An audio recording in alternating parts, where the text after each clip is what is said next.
Selamat datang di podcast Es Batu Papua, Suara dari Gunung. Saya Es Batu Papua dan hari ini tanggal 6 Juli 2025. Kita akan bicara soal sesuatu yang penting namun sering kita lalaikan atau terlupakan. Pendidikan yang macet di Intan Jaya. Dan soal pendidikan ini, apa jadinya ketika anak-anak tak lagi pergi ke sekolah? Apa yang akan terjadi ketika guru-guru di Intan Jaya menghilang? Hari ini kita akan bicara tentang pendidikan.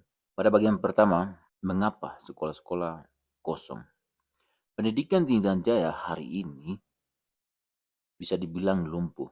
Banyak sekolah tutup, guru tidak ada, guru tidak hadir, guru menghilang, begitupun murid. Murid-murid tak lagi bersemangat dan fasilitas apakah masih bagus atau tidak. Kita sering mendengar bahwa banyak sekolah tak ada tenaga pendidik, banyak sekolah gedungnya bongkar, dirusakkan masyarakat ataupun orang-orang yang tak bertanggung jawab. Ya, kenapa semua itu kenapa terjadi? Ya, karena ada konflik bersenjata, karena rasa tidak aman dan juga pemerintah lamban bertindak. Namun, saya pernah bertanya pada seorang anak sekolah. Namanya saya tidak akan sebutkan, umurnya sekitar 13 sampai 14 tahun. Dan saya bertanya kepadanya, kalau sekolah seandainya daerah ini sudah aman, apakah kamu mau kembali sekolah, mau kembali belajar di sekolah kamu atau bagaimana? Namun anak itu menjawab, saya mau jadi pilot, tapi sekolah tutup terus. Kalimat sederhana ini rasanya ya berat. Dan apa dampak dari hal-hal itu? Pendidikan yang macet bukan sekedar soal tidak belajar. Itu sebenarnya membawa luka panjang, luka yang dalam. Pertama, ya anak-anak menghilang, anak-anak kehilangan masa depan. Tanpa pendidikan, mereka terputus dari cita-cita atau impian mereka. Sama seperti tadi, anak yang mau jadi pilot. Yang tadinya mau jadi guru, pilot, perawat, pendeta, dokter, dan lain-lain itu. Sekarang hanya bisa bantu orang tua di kebun atau ya mengungsi ke kota lain. Yang kedua, anak muda jadi bingung arah hidupnya. Tanpa kegiatan positif, banyak yang terjebak dalam arus kekerasan atau arus ikut-ikutan, jadi nakal, jadi anak-anak aibon, ikut kelompok-kelompok tertentu yang ya kurang bertanggung jawab atas masa depan mereka. Ya, mau bagaimana? Sekolah-sekolah tidak berjalan baik. Jadi itulah pilihan mereka. Yang berikut itu guru-guru kehilangan semangat. Coba kita bayangkan, guru-guru yang dipindahkan karena ancaman keamanan atau tidak digaji pada waktunya. Coba kita bayangkan itu. Beberapa tetap bertahan, walaupun demikian ya, tapi dengan risiko besar. Dan yang lainnya ya banyak yang menyerah karena keadaan membuat mereka seperti itu. Itu khusus untuk guru-guru. Oke, kita tidak bisa menyalahkan mereka. Kita tidak bisa mengatakan bahwa mereka salah. Perlu kita garis bawahi. Bagaimana mau mengajar kalau takut diancam, takut ditembak? Apakah bisa? Bagaimana mau hadir kalau negara tak hadir bersama mereka? Negara dalam hal ini, pemerintah setempat, dinas pendidikan.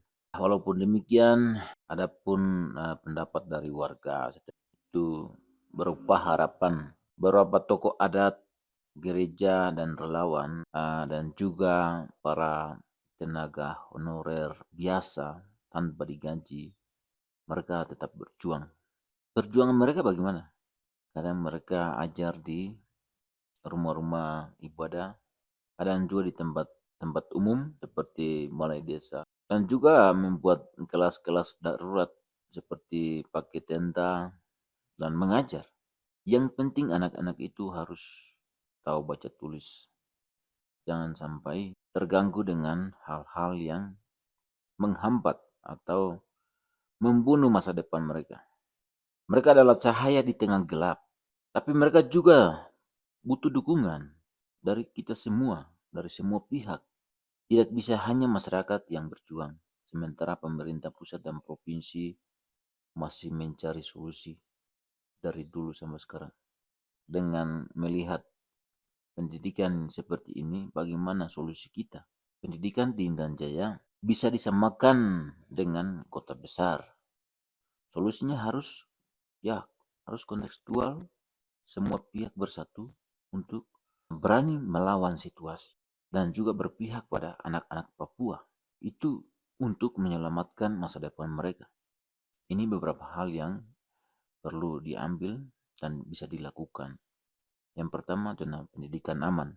Ya, daerah yang tidak aman mestinya anak-anaknya ditarik ke tempat-tempat, ke distrik yang aman untuk mudah dikontrol, untuk menjaga kenyamanan pendidikan mereka. Yang kemudian guru lokal mesti diperdayakan.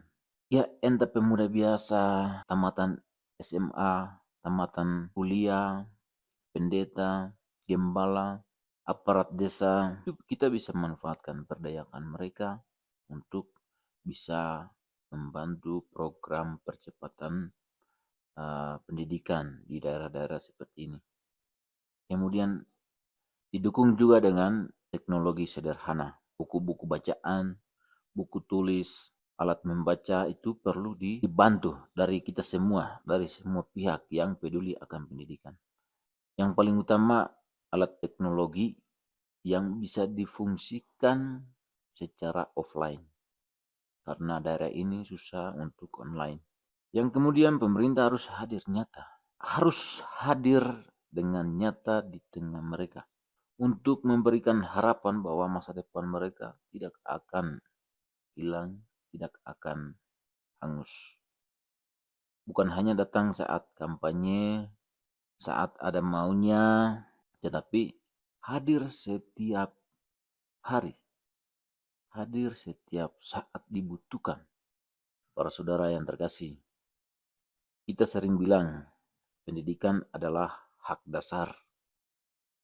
Tapi bagi anak-anak Intan Jaya, itu hanya jadi slogan kosong. Untuk kebanyakan anak-anak Intan Jaya, hak itu dicuri, bahkan dihilangkan oleh keamanan yang tidak menjamin. Oleh apa?